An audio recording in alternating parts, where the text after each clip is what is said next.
Workout lang ang parang sagot ni Sian Lim, sa lumalalang rumor na split na sila ni Kim Chu.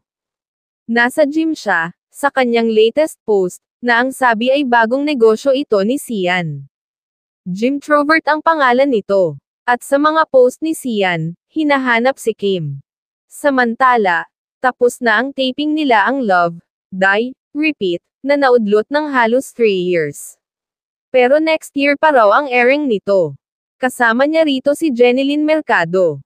Matagal-tagal na ring naro-rumor na wala na sila ni Kim. May mga nagkukwento nga na totohanan na raw talaga ang relasyon ni na Kim and Paolo Avellino, na unang nagtambal sa linlang, pero ngayon ay magsasama ulit sa local adaptation ng What's Wrong with Secretary Kim.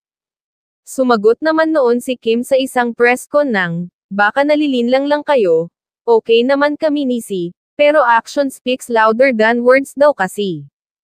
Isa pa sa napansin ng mga fans, never daw nag-congratulate si Sian sa matagumpay na serye ni Kim na Linlang, kung saan nakasama ng aktres sina JM De Guzman at Paolo Avellino na natapos na last week. Ayon sa ilang netizens, isa si Sian sa mga nauunang bumati kapag may mga bonggang achievement si Kim, kaya feeling nila mukhang naghiwalay na ang magjowa. Ngunit may mga IG followers naman si Kim na nagsabing baka may pinagdaraanan lamang ang dalawa, o posibleng laylo lang sila, dahil may kanya-kanya silang bagong projects ngayon.